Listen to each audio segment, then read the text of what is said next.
Goodness T വിയുടെ പ്രിയ പ്രേക്ഷകർക്ക് ഗാനവരദാനത്തിൻ്റെ ഇന്നത്തെ എപ്പിസോഡിലേക്ക് സ്നേഹപൂർവ്വം സ്വാഗതം.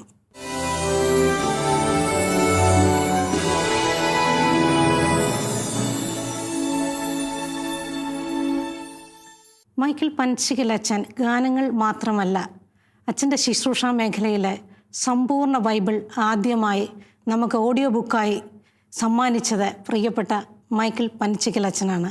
പ്രതിഭാധനനായ പ്രിയപ്പെട്ട അച്ഛനെ ഗാനവരദാനത്തിൻ്റെ ഈ എപ്പിസോഡിലേക്ക് സ്നേഹപൂർവ്വം സ്വാഗതം ചെയ്യുന്നു. ഗാനങ്ങൾക്ക് സഹായിക്കാനായി ഗായകനും സംഗീത സംവിധായകനുമായ പയസ് സാറിനെ ഈ പ്രോഗ്രാമിലേക്ക് സ്വാഗതം ചെയ്യുന്നു. അച്ഛൻ, നമ്മൾ തിരഞ്ഞെടുത്തിരിക്കുന്ന ഗാനം ഓരോ ശ്വാസത്തിലും എന്ന് തുടങ്ങുന്ന ഗാനമാണ്. അച്ഛാ, ഈ പാട്ട് ശരിക്കും ഭയങ്കര ദൈവാനുഭവം പകരുന്ന ഒരു ഗാനമാണ്. നമുക്ക് അച്ഛൻ്റെ അതിനകത്ത് എഴുതിയിരിക്കുന്ന വരികളെന്ന് പറയുമ്പോൾ നമുക്കിങ്ങനെ ഈ സ്നേഹം കൊണ്ട് തുള്ളി തുള്ളി നിൽക്കുന്ന ഒരു സ്നേഹത്തിൻ്റെ സന്തോഷത്തിൻ്റെ ആഴം ഈ പാട്ടിനകത്ത് നമുക്ക് ലഭിക്കുന്നുണ്ട്. ഈ പാട്ടിൻ്റെ പല്ലവി ഒന്ന് നമുക്ക് കേൾക്കാം.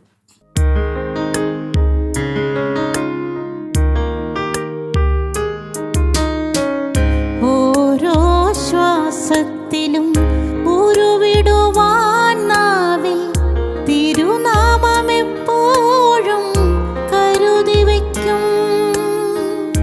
ഓരോ ശ്വാസത്തിലും ഉരുവിടുവാൻ നാവിൽ തിരുനാമമെപ്പോഴും കരുതി വയ്ക്കും.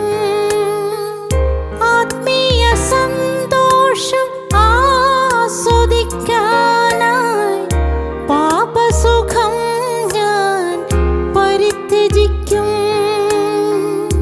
ആത്മീയ സന്തോഷം ആസ്വദിക്കാനായി പാപസുഖം ഞാൻ പരിത്യജിക്കും. ഓരോ ശ്വാസത്തിലും ഉരുവിടുവാൻ നാവിൽ തിരുനാമമെപ്പോഴും കരുതി വയ്ക്കും. ഓരോ ശ്വാസത്തിലും ഉരുവിടാനായി തിരുനാമം എപ്പോഴും കരുതി വയ്ക്കും. ആത്മീയ സന്തോഷം ആസ്വദിക്കുവാനായി പാപസുഖം ഞാൻ പരിത്യജിക്കും. ഈ എങ്ങനെയാണ് നമ്മൾക്ക് ഈ തിരുനാമം, യേശുനാമം കരുതി വയ്ക്കും എന്നച്ഛൻ പറഞ്ഞിരിക്കുന്നത്? അതായത് യേശുനാമം, നാമവും ആളും ഈശോയിൽ ഒന്നാണ്. ഈശോയോടുള്ള ഹൃദയബന്ധത്തെ നമ്മൾ സ്നേഹത്തിൽ സൂക്ഷിക്കുന്നത് പോലെ, അല്ലെങ്കിൽ അതിൻ്റെ ഒരു പ്രതീകമായിട്ട്, അതിൻ്റെ ഒരു പ്രായോഗികതയായിട്ട് ഈശോ എന്ന നാമത്തെ നമ്മളെപ്പോഴും നമ്മുടെ ശ്വാസത്തിൽ സൂക്ഷിക്കുക. നമ്മൾ കാണാറുണ്ടേ, പഴയ കാലം മുതലേ മരണാസന്നനായി അല്ലെങ്കിൽ മരണാസന്നയായി കിടക്കുന്ന ആളുകളുടെ അടുത്ത് ഈശോ മറിയം ചൊല്ലിക്കൊടുക്കുക അല്ലേ? അപ്പോൾ അവസാനം ഉച്ചരിക്കേണ്ട ആ ഒരു നാമം ഈശോ നാമമാണ്. അപ്പോൾ അവസാനം മാത്രമായിട്ടല്ലല്ലോ ഉച്ചരിക്കേണ്ടത്. അപ്പോൾ അത് എപ്പോഴും നമ്മുടെ നാവിൽ കരുതി വെച്ചാലേ, ശ്വാസത്തിൽ കരുതി വെച്ചാലേ അത് അവസാനം ഉച്ചരിക്കാൻ സാധിക്കുള്ളൂ. അപ്പോൾ ഈശോയോടുള്ള സ്നേഹബന്ധത്തെ ഈ ഒരു നാമവുമായിട്ടുള്ള ബന്ധത്തിലേക്ക് നമ്മൾ പ്രായോഗികതയിൽ കൊണ്ടുവരികയാണ്. ഇപ്പം ഓരോ ശ്വാസത്തിലും നിശ്വാസത്തിലും നമുക്ക് ഈശോയെ എന്ന് വിളിക്കാം.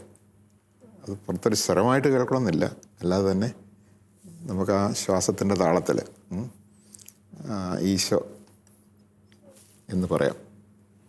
അപ്പോൾ ആ രീതിയിൽ എപ്പോഴും ഒരു യേശുബോധം, സാന്നിധ്യാനുഭവം നമുക്കുണ്ടാകണം. എന്നെ ശ്വസിപ്പിക്കാനും നിശ്വസിപ്പിക്കാനും എല്ലാം കഴിവ് നൽകി കൂടെ നിൽക്കുന്ന ഈശോയാണ്. സമസ്തവും അവനിലൂടെ ഉണ്ടായി, അവനെ കൂടാതെ ഒന്നും ഉണ്ടായിട്ടില്ല. ഞാൻ ശ്വസിക്കുന്നതും നിശ്വസിക്കുന്നതും അവിടുത്തെ കൃപയാലാണ്. എൻ്റെ ഹൃദയം ഇടിക്കുന്നത് അവിടുത്തെ ഉദാരതയാലാണ് അല്ലേ? എന്നെക്കൊണ്ട് തന്നെ പറ്റുന്നൊരു കാര്യം അല്ല. അപ്പം എന്നെ ജീവിപ്പിക്കുന്നതും നിലനിർത്തുന്നതും ഞാൻ നിലനിൽക്കുന്നതും എല്ലാം യേശുവിലാണ്. അപ്പം ആ ഒരു കാര്യം ഈ ഒരു വാക്കിലൂടെ, ഈ ഒരു വാചകത്തിലൂടെ ഞാൻ പറയാനായിട്ട് ശ്രമിക്കായിരുന്നു. അപ്പോഴത് എഴുതുന്ന സമയത്ത് എൻ്റെ മനസ്സിലെ ചിന്ത, ആദ്യം വന്ന ചിന്ത, അവസാന ശ്വാസത്തിൽ ഉരുവിടാനായി നാവിൽ തിരുനാമം എപ്പോഴും കരുതി വെക്കുമെന്നാണ്. അപ്പോൾ ഒരാൾ എന്നോട് സജസ്റ്റ് ചെയ്തു, എനിക്ക് നന്നായിട്ട് തോന്നി. ഒന്നല്ല, അവസാന ശ്വാസത്തിൽ പോരല്ലോ. അതെ. ഞാൻ പറഞ്ഞു ശരിയാണ്, അത് ഓരോ ശ്വാസത്തിലും ആയിക്കോട്ടെ. അങ്ങനെ ചിലപ്പോൾ പാട്ടെഴുതി കഴിഞ്ഞ് ആരെങ്കിലുമൊക്കെ ഒരു അഭിപ്രായം പറഞ്ഞാൽ ശരിയാണെന്ന് തോന്നിയാൽ തീർച്ചയായിട്ടും അത് സ്വീകരിക്കുന്ന ഒരു രീതി എനിക്കുണ്ട്. അപ്പം എൻ്റെ ജീവിതത്തിലെ ഏറ്റവും വലിയ സന്തോഷം എന്ന് പറയുന്നത് എൻ്റെ ഈശോയുമായിട്ടുള്ള അഗാധമായ ബന്ധമാണ്. ലയിച്ചു ചേർന്ന ഒരു സായുജ്യത്തിൻ്റെ ബന്ധമാണ്. ആ ബന്ധത്തെ തടസ്സപ്പെടുത്തുന്നത്, ആ സന്തോഷത്തെ കെടുതി കളയുന്നതുമായ ഏറ്റവും പ്രധാനപ്പെട്ട കാര്യം എന്താണ്? പാപമാണ്. ഒരു നല്ല കുമ്പസാരം നടത്തി കഴിയുമ്പോൾ അറിയാതെ നമുക്കൊരു സ്വാതന്ത്ര്യവും സന്തോഷവും എല്ലാം വരികയല്ലേ. അതിനർത്ഥം പാപം എൻ്റെ യഥാർത്ഥമായ സന്തോഷത്തെയും സുഖത്തെയും തടസ്സപ്പെടുത്തിയിരുന്നു, മറച്ചു കളഞ്ഞിരുന്നു അതിൻ്റെ അർത്ഥം. അപ്പം ഞാൻ ആ പാപം ഏറ്റുപറഞ്ഞ് ഉപേക്ഷിക്കുമ്പോൾ എനിക്ക് വീണ്ടും ഈശോയോടുള്ള ആ ബന്ധം വീണ്ടും ഉറക്കുകയായിരുന്നു. അപ്പോൾ അത് തടസ്സമാണ്. അപ്പോൾ അതുകൊണ്ടാണ് ആത്മീയ സന്തോഷം അത് ആസ്വദിക്കാനുള്ളതാണ്. ദൈവം നമ്മെ സൃഷ്ടിച്ചിരിക്കുന്നത് എന്തിനാണ്? സുഖിക്കാനാണ്, സന്തോഷിക്കാനാണ്. പക്ഷെ മനുഷ്യൻ സുഖിക്കുന്നത്, സന്തോഷിക്കുന്നത് ദൈവത്തെ അവഗണിച്ചിട്ടാണ്. അപ്പോൾ അത് സുഖമാകുകയില്ല, അതൊരു രസമേ ആവുള്ളൂ. ഒരു നിമിഷം കൊണ്ട് കടന്നു പോകുന്ന രസമായിട്ട് മാറും, അത്രേ ഉള്ളൂ. ഒരു ഐസ്ക്രീം അണയുമ്പോൾ ഉണ്ടാകുന്ന ഒരു രസം, അതുപോലെ ജടികമായ ചില വ്യാപാരങ്ങൾ ഏർപ്പെടുമ്പോൾ ഉണ്ടാകുന്ന ഒരു തരിപ്പ് അല്ലെങ്കിൽ ഒരു രസമായിട്ട് അങ്ങ് പോവാണ്. അപ്പോൾ എന്ത് ചെയ്താലും അതിനകത്ത് സുഖമല്ല ഉള്ളത്, പിന്നെ ആ സുഖത്തെ കെടുതി കളയുന്ന ഒരു രസമാണ് ഉള്ളത്. അതായത് ദൈവത്തിൻ്റെ ഇഷ്ടത്തിന് വിരുദ്ധമായത് എന്ത് ചെയ്താലും. അപ്പം അതുകൊണ്ട് ഇപ്പം ഞാൻ പറയട്ടെ, നുണ പറഞ്ഞു. എന്തിനാണ് നമ്മൾ നുണ പറയുന്നത്? എന്തോ ഒരു നേട്ടമുണ്ട് അതിനകത്ത്. ആ നേട്ടം ഉണ്ടാകുമ്പോൾ അറിയാതെ നമ്മൾ നമ്മുടെ ശരിയായ സുഖം കളയുക. യന്ത്രങ്ങൾക്ക് എന്തുകൊണ്ടാണ് നുണ പറയുന്നവരെ കണ്ടുപിടിക്കാൻ പറ്റുന്നത്? നമ്മളിലൊരു ആഘാതം ഉണ്ടായിട്ടുണ്ട്, നമ്മളിലൊരു മുറിവുണ്ടായിട്ടുണ്ട്, അതുകൊണ്ടാണ്. അപ്പോൾ അത് നമ്മളെ പിന്നെ വേദനിപ്പിക്കും, വ്രണമാക്കും. അതാണ് നമ്മളത് ഉപേക്ഷിച്ച് ശരിയായി ഏറ്റുപറഞ്ഞ് കുമ്പസാരിക്കുമ്പോൾ വീണ്ടും നമുക്ക് ആ ദൈവത്തോട് ചേരുന്നതിൻ്റെ രസം കിട്ടുന്നത്, അല്ലെങ്കിൽ സന്തോഷം, സുഖം കിട്ടുന്നതിന് കാരണം അതാണ്.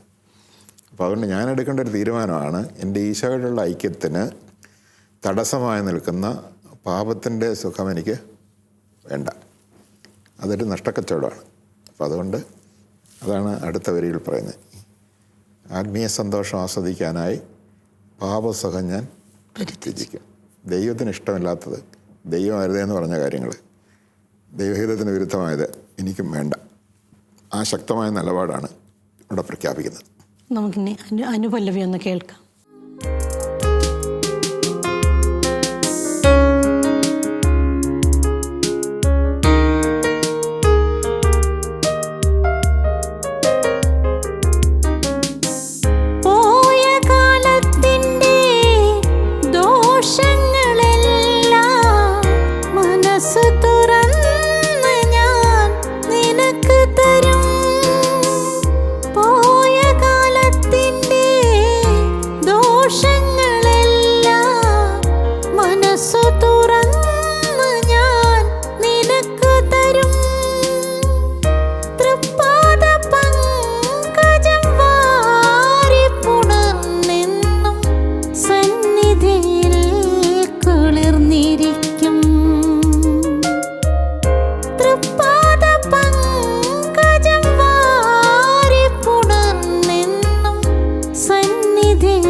അനുപല്ലവിയിൽ പോയ കാലത്തിൻ്റെ ദോഷങ്ങളെല്ലാം മനസ്സ് തുറന്ന് പങ്കുവയ്ക്കാം.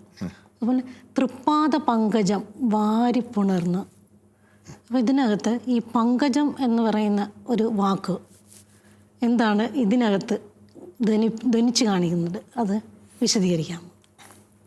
അതായത് ദൈവത്തോടുള്ള എൻ്റെ ബന്ധം എന്ന് പറയുന്നത് ഇന്നിലെന്ന് പറഞ്ഞാൽ ഈ മോമെൻറ്റിലാണ്. അപ്പോൾ ഈ മോമെൻറ്റിൽ ഞാൻ ദൈവത്തോടൊരു ഗാഠമായ ബന്ധത്തിലാണോ, ഈശോയോടുള്ളൊരു സ്നേഹബന്ധത്തിലാണോ, അതുവഴി ഞാൻ കൃപയിലാണോ വരപ്രസാദത്തിലാണോ എന്നുള്ളതാണ് പ്രധാനപ്പെട്ട കാര്യം. നാളെക്കുറിച്ച് ചിന്തിക്കേണ്ട കാര്യമില്ല, ഇന്നലെക്കുറിച്ചും ചിന്തിക്കേണ്ട കാര്യമില്ല. ഇന്നിൽ, അതാണ് രക്ഷ ഇന്നിലാണെന്ന് പറയാൻ കാരണം. അതാണ് മാലാഖമാർ പാടി, അല്ലെങ്കിൽ അവർ ഒരു സന്ദേശം നൽകി. എന്താണ്? ക്രിസ്മസിൻ്റെ അവസരത്തിൽ നമ്മൾ ഓർക്കാറുണ്ട്, ഇതാ ഇന്ന് നിങ്ങൾക്കായി രക്ഷകൻ പിറന്നിരിക്കുന്നു. അപ്പോൾ ഇന്നാണ്. അപ്പോൾ രക്ഷ എന്ന് പറയുന്നത് ഈ നിമിഷത്തിൽ എനിക്ക് ദൈവവുമായിട്ടുള്ള അലിഞ്ഞു ചേർന്ന ഒരു ആത്മബന്ധമുണ്ടോ എന്നുള്ളതാണ്. അപ്പം അങ്ങനെ ഉണ്ടെങ്കിൽ ഞാൻ രക്ഷയിലാണ്. അതില്ലെങ്കിൽ എനിക്ക് രക്ഷയുടെ അനുഭവമില്ല. അപ്പോൾ അവിടെ ഒരു പ്രധാനപ്പെട്ട കാര്യം, കഴിഞ്ഞ കാലത്തേക്ക് എല്ലാവരും നോക്കും. പരാജയങ്ങളെക്കുറിച്ച്, അതുപോലെ തന്നെ വീഴ്ചകളെക്കുറിച്ച്, ചെയ്തു പോയ അകൃത്യങ്ങളെക്കുറിച്ചൊക്കെ ആളുകൾ ചിന്തിക്കും, ഓർക്കും. അപ്പോൾ അത് ഓർക്കാൻ ദൈവം ആഗ്രഹിക്കുന്നില്ല. അതിനെല്ലാം ഈശോയ്ക്ക് ഏൽപ്പിച്ചു കൊടുക്കുക. അതാണ് പോയ കാലത്തിൻ്റെ ദോഷങ്ങളെല്ലാം ആത്മാർത്ഥമായിട്ട് ഞാൻ തുറന്ന് പറഞ്ഞ് അത് ഈശോയെ ഏൽപ്പിക്കും. അത് ഈശോ ഏറ്റെടുക്കും. അത് ഏറ്റെടുക്കുന്നതാണ് കുരിശിൻ്റെ വേറൊരു മെസ്സേജ് എന്ന് പറയുന്നത്. കാരണം അവൻ മനുഷ്യവർഗത്തിൻ്റെ പാപം ഏറ്റെടുത്തു എന്ന് പറഞ്ഞാൽ ഒരു പരാതിയും പരിഭവം കൂടാതെ സഹിച്ചു എന്നതിൻ്റെ അർത്ഥം. ഈശോയെ അടിച്ചപ്പോൾ ഇനി എന്നെ അടിക്കല്ലേ എന്ന് പറഞ്ഞിരുന്നെങ്കിൽ അതിനർത്ഥം എന്താ? ഏറ്റെടുത്തില്ല. ഏറ്റെടുക്കാൻ ഇഷ്ടമല്ലെന്നല്ല എൻ്റെ അർത്ഥം. ഒരു പരാതിയും പരിഭവവും പറഞ്ഞില്ല. അതിന് കാരണം മനുഷ്യൻ്റെ പാപം ഏറ്റെടുക്കുന്നവനാണ് അവൻ. ഒരു പരാതിയോ പരിഭവം ഇല്ല. ഈശോ പറഞ്ഞു, നിന്നെ ആരെങ്കിലും അടിച്ചാൽ മറ്റേ ചെടുകൂടി കാണിച്ചു കൊടുത്തുകൊണ്ട് ആ പാപം ഏറ്റെടുക്കുക. അത് സ്നേഹമുള്ളിടത്ത് അത് സാധിക്കുള്ളൂ. അപ്പോൾ സ്നേഹമുള്ളിടത്ത് പാപം ഏറ്റെടുക്കും. പരിഭവിക്കുന്നിടത്ത്, കുറ്റം പറയുന്നിടത്ത്, അല്ലെങ്കിൽ വെല്ലുവിളി നടത്തുന്നവർക്ക്, തിരിച്ച് പ്രതികരിക്കുന്നവർക്ക്, അല്ലെങ്കിൽ പ്രതികാരം ചെയ്യുന്നവർക്ക് ഒരിക്കലും പാപം ഏറ്റെടുക്കാനുള്ള ശേഷിയില്ല, മനസ്സില്ല എന്നർത്ഥം. അപ്പോൾ ഈശോ നമ്മുടെ പാപങ്ങൾ ഏറ്റെടുത്തു എന്ന് പറയുന്നത് അതുകൊണ്ടാണ്. അപ്പം നമ്മൾ കഴിഞ്ഞ കാലത്തെ പാപങ്ങളെല്ലാം ചെയ്തു പോയി, ഇനി എനിക്കത് വേണ്ട, ഞാനതെല്ലാം ഉപേക്ഷിച്ചു, നിന്നോടുകൂടിയുള്ളൊരു ജീവിതം മതി എന്ന നിലപാടെടുക്കുമ്പോൾ ഞാൻ പഴയതെല്ലാം ഉപേക്ഷിച്ച് ഈ മൊമെൻറ്റിലേക്ക് ജീവിതം കൊണ്ടുവരികയാണ് ചെയ്യുന്നത്. അപ്പോൾ അതാണ് മാനസാന്തരപ്പെട്ട് ശിശുവിനെ പോലെ ആവുക. ശിശുവിനെ പോലെ ആകുക എന്ന് പറഞ്ഞാൽ ശിശു ജീവിതം തുടങ്ങിയിട്ടേ ഉള്ളൂ. നമുക്ക് വീണ്ടും ശിശുവിനെ പോലെ ഒരു ജീവിതം തുടങ്ങാം. പഴയതില്ലാത്ത, ഭാവിയെക്കുറിച്ച് ഉത്കണ്ഠയില്ലാത്ത ഒരു ജീവിതം. അപ്പം അതാണ് പോയ കാലത്തിൻ്റെ ദോഷങ്ങളെല്ലാം തിരുമുമ്പിൽ സമർപ്പിക്കും. പിന്നെ തൃപ്പാദ പങ്കജം വാരിപ്പുണർന്ന് ഞാൻ നിർവൃതിയിൽ കുളിർന്നിരിക്കും എന്ന് പറയുന്നത്. എന്ന് പറഞ്ഞാൽ പാപബോധം ഒരാൾക്കുണ്ടാകുന്നതിന് കാരണം ദൈവത്തിൻ്റെ ക്ഷമയാണ്. ശരിക്കും പാപബോധം ഉണ്ടാകും.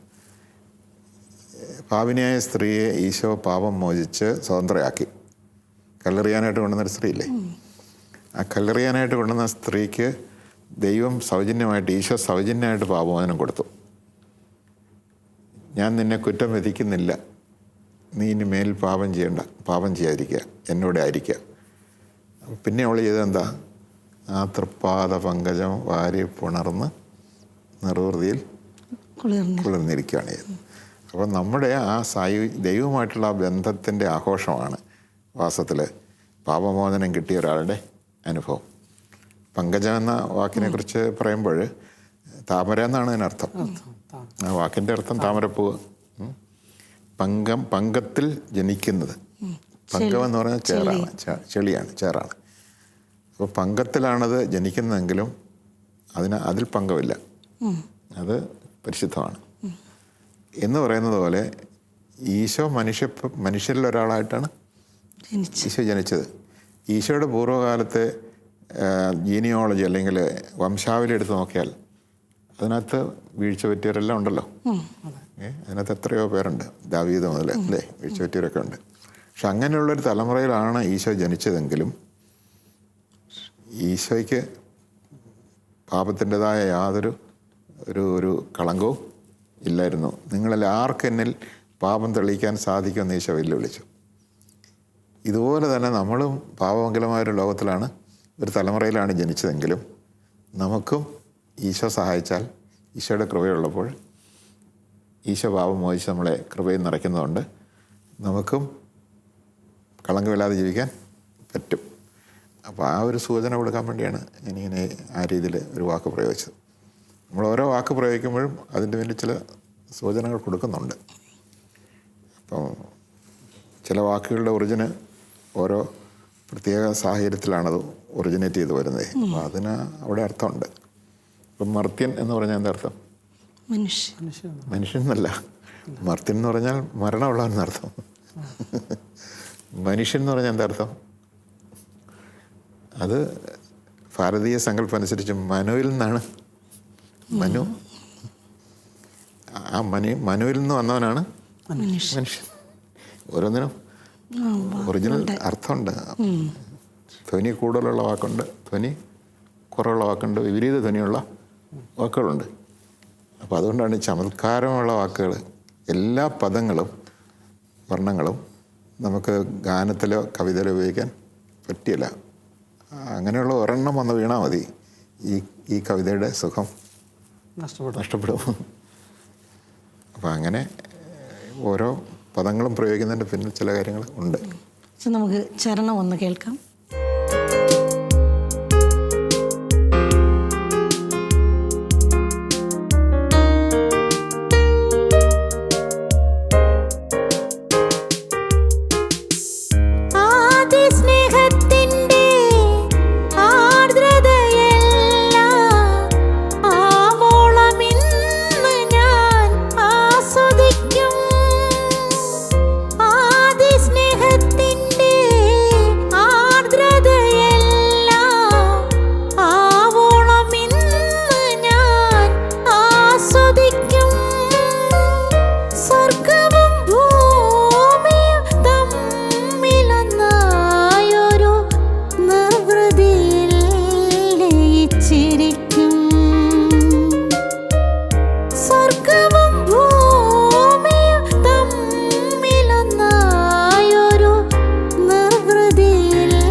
ശ്വാസത്തിലും ഉരുവിടുവാൻ നാവിൽ തിരുനാമമെപ്പോഴും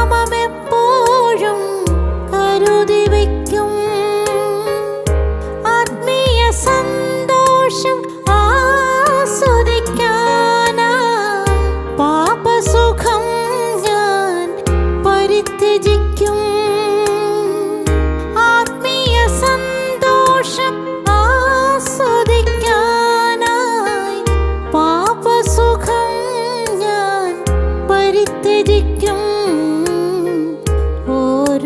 ശ്വാസത്തിലും ഉരുവിടുവാൻ നാവിൽ തിരുനാമമെപ്പോഴും കരുതി വയ്ക്കും. ആദ്യ സ്നേഹത്തിൻ്റെ ആർദ്രതയെല്ലാം ആവോളം ആസ്വദിച്ചു. എന്താണ് ഈ ആദ്യ സ്നേഹം എന്നുദ്ദേശിച്ചത്? അതായത് സ്നേഹം രണ്ട് തരത്തിലുണ്ട്. ഉദാഹരണത്തിന് സ്നേഹിക്കുന്നവരെ സ്നേഹിക്കുന്നു എന്ന് വരുന്നതും ശത്രുവിനെ സ്നേഹിക്കുന്നു എന്ന് വരുന്നതും വ്യത്യാസമുണ്ട്. ശത്രുവിനെ സ്നേഹിക്കുന്ന ആ സ്നേഹം ആദ്യ സ്നേഹമാണ്. സ്നേഹിച്ചവരെ സ്നേഹിച്ച ആ സ്നേഹമോ അത് പ്രതിസ്നേഹമാണ്. എന്നെ സ്നേഹിച്ചു, ഞാൻ അങ്ങോട്ട് സ്നേഹിച്ചു. അതേസമയം ഞാൻ സ്നേഹിക്കാതിരുന്നിട്ടും ഞാൻ ഉപദ്രവിച്ചിട്ടും എന്നെ സ്നേഹിക്കുന്നൊരു സ്നേഹമുണ്ട്. ആ സ്നേഹമാണ് എനിക്ക് കുളിർമ നൽകുന്നത്. ഞാൻ സ്നേഹിച്ചതുകൊണ്ട് എന്നെ തിരിച്ച് സ്നേഹിക്കുന്നതാണെങ്കിൽ അതിനകത്ത് എനിക്ക് അങ്ങനെ വലിയ കുളിർമയൊന്നുമില്ല. ഞാൻ സ്നേഹിക്കാതിരുന്നിട്ടും എന്നെ സ്നേഹിക്കുന്നു. അപ്പോൾ ആദ്യ സ്നേഹം, ദൈവത്തിൻ്റെ സ്നേഹത്തിൻ്റെ പ്രത്യേകത എന്താ? ആദ്യ സ്നേഹമാണത്. അതൊരിക്കലും ഇല്ലാതാകില്ല. അതേസമയം പ്രതിസ്നേഹമായിട്ട് വരുന്ന സ്നേഹമോ ഏത് കാരണവശാലും ചിലപ്പോൾ ആ വ്യക്തി ഒരനിഷ്ടം തോന്നിയാൽ അവിടെ നിലച്ചു. അപ്പോൾ എപ്പോഴും നമുക്കൊരു സാധാരണക്കാരനൊരു ആശങ്കയുണ്ട്. അയാളെ ഞാൻ ഒഫൻഡ് ചെയ്തോ അയാൾ എന്നെ ടച്ച് പോവോ, അല്ലെങ്കിൽ അതിനകത്തൊരു ആർദ്രതയില്ല, ബാധ്യതയുള്ളൂ. അതേസമയം ഇതിനകത്ത് അങ്ങനെയല്ല. എന്നെ ഒരിക്കലും വിട്ടേച്ച് പോകാത്ത, എന്നെ ഒരിക്കലും തള്ളിക്കളയാത്ത, എന്നോട് എപ്പോഴും ആർദ്രമായിട്ട് വാത്സല്യം സ്നേഹം കാണിക്കുന്ന ആദ്യ സ്നേഹത്തിൻ്റെ നിർവൃതി എന്ന് പറയുന്നത് അത് ദൈവസ്നേഹത്തിലേ ഉള്ളൂ. ദൈവസ്നേഹം എനിക്ക് തരുന്ന ആളുകളുടെ സ്നേഹത്തിനും ആ ഒരു സ്വഭാവം ഉണ്ട്. അമ്മയുടെ സ്നേഹത്തെ വേണമെങ്കിൽ നമുക്ക് ആ ഒരു ലെവലിൽ പറയാം. അമ്മ സ്നേഹിക്കുന്നതുകൊണ്ടാണ് കുഞ്ഞമ്മയെ സ്നേഹിക്കുന്നത്. അപ്പോൾ അമ്മയുടെ ആദ്യ സ്നേഹത്തിന് സ്വാഭാവികമാണെങ്കിൽ പോലും അതിനൊരു ആർദ്രതയുണ്ട്. കാരണം സാധാരണയായി നമുക്കറിയാം അമ്മ ഒരിക്കലും നമ്മളോട് പിണങ്ങിയല്ല. കാര്യം എന്തൊക്കെ പറഞ്ഞാലും മകനെയോ മകളെയോ അമ്മ ഉപേക്ഷിക്കല. അതാണ് ആ സ്വാതന്ത്ര്യമാണ്.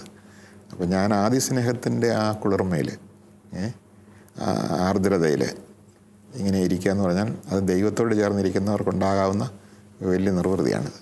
അതാണ് അതിനെക്കുറിച്ച് പറയുന്നത്. അച്ഛാ, ഈ പാട്ടിനകത്ത് ഈ ചരണത്തിൽ സ്വർഗവും ഭൂമിയും ഒന്നാകുന്ന ഒരു നിർവൃതിയെക്കുറിച്ച് അച്ഛൻ പറഞ്ഞിട്ടുണ്ട്. അതും കൂടി ഒന്ന് വ്യക്തമാക്കി തരാമോ? തീർച്ചയായിട്ടും. അതായത് ഞാൻ പറഞ്ഞല്ലോ, ആദ്യ സ്നേഹം ആര് കാണിച്ചാലും അവിടെ ഒരു ദൈവ സാന്നിധ്യമുണ്ട്. ഞാൻ വെറുക്കുന്ന ഒരാൾ എന്നെ സ്നേഹിച്ചാൽ, ആവശ്യ സമയത്ത് എന്നെ സഹായിച്ചുകൊണ്ട് എൻ്റെ കൂടെ നിന്നാൽ, അറിയാതെ അവിടെ സ്വർഗത്തിൻ്റെ ഒരു സാന്നിധ്യമുണ്ട്.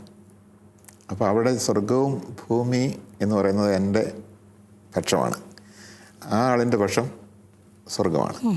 അപ്പോൾ അവിടെ ദൈവസാന്നിധ്യമുണ്ട്. ആ ദൈവസാന്നിധ്യത്തിൻ്റെ ഒരു കുളിർമ നമുക്ക്, അതാണ് സ്വർഗവും ഭൂമിയും ഒന്നായി തീരുന്ന ആ ഒരു നിർവൃതി എന്ന് പറയുന്നത്. അപ്പോൾ അറിയാതെ അങ്ങനെ നമ്മളെ സ്നേഹിക്കുന്നവർ നമ്മളെ ദൈവത്വങ്ങളിലേക്ക് ആനയിക്കുന്നുണ്ട് എന്നുള്ളതാണ്. പിന്നെ മാത്രമല്ല, ദൈവത്തിൻ്റെ സ്നേഹത്തെക്കുറിച്ചാണത് പറയുന്നത് എന്നുള്ളതുകൊണ്ട് തന്നെ സ്വർഗത്തിൽ നിന്ന് ഭൂമിയിൽ ഇറങ്ങി വന്ന ഈശോ നമ്മെ സ്വർഗവുമായിട്ട് അനുരഞ്ജിപ്പിച്ചു, കുരിശിൽ അനുരഞ്ജിപ്പിച്ചു എന്ന് പറയാം. അത് ഈ കാര്യത്തിലാണ്.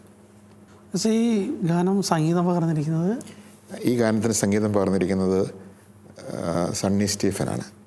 ഇത് ട്യൂൺ ഇട്ടിട്ടാണോ എഴുതിയത്? അതെ, ഇത് ട്യൂൺ ഇട്ടിട്ട് എഴുതിയൊരു പാട്ട്. ഈ പാട്ടിനെക്കുറിച്ച് ഒരു അനുഭവം എനിക്കുണ്ട്. ഞാനിങ്ങനെ സഞ്ചരിച്ച് പോകുമ്പോൾ ഒരാൾ അദ്ദേഹത്തിൻ്റെ വാഹനം ഓവർടേക്ക് ചെയ്ത് നിർത്തിയിട്ട്, എന്നെ കൈ കാണിച്ച് നിർത്തിയിട്ട് ഈ പാട്ടിനെക്കുറിച്ച്, അത് ഇറങ്ങിയ കാലമാണ്, ഒരു അപ്രിസിയേഷൻ ചെയ്യുകയും അദ്ദേഹത്തിൻ്റെ വീട്ടിലൊന്ന് വരാമോ എന്ന് ചോദിച്ച്, തൊട്ടടുത്തായിരുന്നു വീട്. അപ്പം എന്നെ കൊണ്ടുപോയി ഒരു സൽക്കാരമൊക്കെ നടത്തി ഇങ്ങനെ വിട്ടത് ഞാൻ ഓർക്കുന്നു. പാട്ടാണ് ഇങ്ങനെ ഇരിക്കണമെന്നൊക്കെ പറഞ്ഞു.